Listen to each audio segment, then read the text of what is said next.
Do you feel that was unlucky, or could you have done anything different? And did it come down to that incident on the first lap between your two drivers? I mean, those will be all the things that we review tonight and then more thoroughly next week.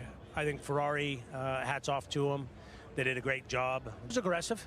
It was an aggressive move, but I've not spoken with them yet. And, we'll talk about that. I thought their start was great, and that was kind of what we'd discussed, kind of get behind the other and fan out to make sure no one else can get by. But I think Lando was probably caught by surprise with that move, thinking let's just tuck into a 1-2 and see if we can pull a bit of a gap. So it is something that we'll discuss internally. You just said so it was agreed that one guy would fan out to protect, but are you saying that maybe Oscar went beyond the agreement or something? No, that was going into turn one. Fine. Into turn one. But Zach, isn't it time to introduce a little bit of team orders, let's call it that way, into the Papaya rules, yeah, as we've learned? Because look, that turn 4 now, you allowed Leclerc to come through. First of all, Lando almost spun. Yeah, I mean, that was very close. Yeah. It won't get closer than that. Close. And then you allowed Leclerc to come through. Yeah. Yeah, and who knows, maybe that was exactly those 2.6 seconds. Well, that's so exactly it could have cost you the win. That's exactly. Maybe, huh? Possibly. Isn't it time to implement some rules here? That's what we'll discuss, next week. We'll look at that because, unfortunately, getting Leclerc in the middle, could we have been able to pull away and then, the 3-4 seconds we lost to Leclerc by gain that then? So, no, it's a fair question. Exactly. I got one more. Sorry. Papaya rules. Yeah, what are they? Yeah, what are they? And was Oscar following the Papaya rules, or what, did he go beyond them in turn 4? No, the Papaya rules are, it's your teammate. Race them hard, race them clean, don't touch. That happened. It was an aggressive pass, so that's a conversation that we'll have. It was a bit nerve-wracking on pit wall, but it's really just, respect your teammate. Lando got a bad run out of that corner as well, so kind of opened the door a little bit, but yeah, it would have been nice to see him run 1-2 a little bit longer. Okay, so my 2 cents, the pass from Oscar was just awesome and fair and square, even within teammates. Yep. That's my 2 cents to it. They didn't touch. It was an aggressive pass, but it was a clean pass. That said, if you'd swap, okay, I know the sentiment here from McLaren is that you can race. You've just explained it there. However, there are 10 points that Lando has left on the table, and when he's trying to chase down someone of Max Verstappen's caliber, surely the number one priority is to win a drivers' championship, isn't it, Zach? Number one priority is to win both championships. I know that's kind of 2 priorities, but they're both young drivers who want to win. We've always believed in having 2 number ones. That's always been McLaren's way. It can be very difficult to manage. You know what it was like with Lewis. We've seen it with Senna and Prost. So they get along great. They do race each other clean, and it's philosophical. Do you a 1-car team or a 2-car team? And the easiest thing would have been for Lando to just run away with it and then not have to put difficult decisions on pit wall. But, Andrea and I are taking it 1 race at a time. Okay, well, 1 race at a time. But as I said, it's still a net gain, I believe, for Lando of 8 points. So the gap's now down to 62. You've come to this race, and it was the quickest car again. Okay, but for the strategy today, it was the quickest car. Totally different track from Zandvoort. We now go to Azerbaijan, as we were saying, they're all sort of outliers, and then we go to another one where Red Bull suffered last year. So what is the thought process of your approach to the last 8 races? I don't see why we can't be going for the win every race weekend. I think we're going to have tough competition, but I think we've shown our car's good in kind of all conditions, all different types of circuits. We were very strong in Singapore last year. Baku's always a bit of a crazy race, but we're going to show up every weekend trying to go for pole, trying to go for a front row lockout, trying to win. I'm sure it won't quite work like that for the next 8 races, but because the competition's tough. I think what we have is a 3-way race for the Constructors' Championship, because Ferrari's 30 points behind, but look at them today. It was them and us. So I think it's exciting to see what happens. It's good Formula One right now, isn't it? Formula One's amazing right now. How is it when you're in the thick of it? Even better? Or even more nerve-wracking and sometimes disappointing? It's a bit of both.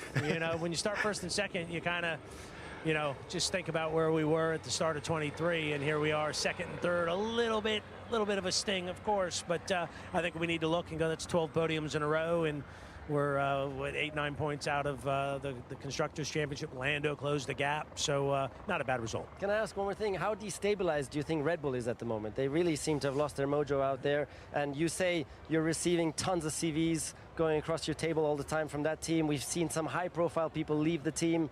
What are your thoughts? Yeah, you know, ultimately don't know what's going on in there, but, you know, I think Adrian Newey, I bet it'd be nice to have him around the conference room table right now, looking at how to improve the car. And obviously Jonathan Wheatley's still there, but, you know, he's moving on, and Rob Marshall, who joined us. So you've got 3 of the most senior people that were at Red Bull, huge contributors. It can't not be a loss. We all have bad pit stops, but it does seem to be that things are a bit more destabilized than they've certainly been recently. And we hear you're trying to take Adrian Newey, but he's not returning your calls anymore. Is that correct? We always returns my calls. We're good friends. We go historic racing, but as I've said, I'm very happy with the racing team that we have. Depends if your pockets are deeper than Lawrence Stroll's, I suppose. Thank you, Zach. Really appreciate your time. Commiserations today, but as you said, you still won the game. Second and third. Okay, all right. Thank you. There we are. Take care. Appreciate it. Well, Let's hear first of all, it's disappointing in the sense that we had the performance to win the race, but it was a race that was a very close race between a 1 and a 2. Most cars went for the 2.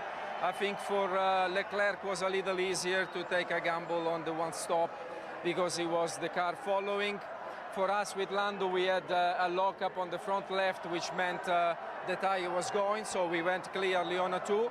With Oscar, it was more marginal, but he had, and we had concerns as well, so we went on a 2. We thought we would have time to recover the lead, but Ferrari did a very good job. Leclerc drove very well, so we also have to acknowledge that competitors can do a good job and make, in this case, the 1 stop work. So well done to Ferrari, but a strong weekend for McLaren overall, a very positive weekend. Indeed, yeah. Lando seemed understandably downcast. He said the Ferrari was the quickest car today. I suppose it was. They won the race, but I know what you mean in terms of a net performance. The McLaren was probably the quickest. Can you understand Lando's disappointment with the way that things have turned out, especially as Oscar is ahead of him? Well, first of all, like who was the quickest today or yesterday is very difficult, because yesterday 6 cars in 2 tenths. And today was very marginal. I think the dirty air was also mixing up a bit the real pace. Obviously, who was in the lead would look faster, but I think between Leclerc and the 2 McLarens, there wasn't much to pick. Ultimately, it's these details from making the front left work for a long stint that made the difference today. We knew actually that this would have been a difficult venue for us, so I think it's very encouraging that ultimately we were in condition to win the race, even if we didn't achieve it ultimately, and we were pole position and P1, P2 in qualifying. So again, very encouraging for the rest of the season. Okay, just to be clear about the turn 3 pass with Oscar on Lando, that was all fine, that was all absolutely clear that that could happen. Lando wasn't surprised. He wouldn't have expected Oscar not to attack him on the first lap as a whole. Well, in terms of expectation and the impression of the drivers and also the overtaking itself, we will have to take a look with some calm, have a review together with them, and then we will assess the situation. And if there's any learning to take from there, we will take it for the future. Okay, well listen, I know you've won here in a different team shirt for Ferrari before. I'll let you go. I know you won't enjoy it, but maybe you can a bit. I'm enjoying a P1, P2 for McLaren, which is a very strong result. And I mean, it's good for, obviously, for Ferrari to win in their home race. But we look to the Papaya colors, and we look to a very, how to say, a very exciting final part of the season. Okay, thanks for talking with us. Thanks.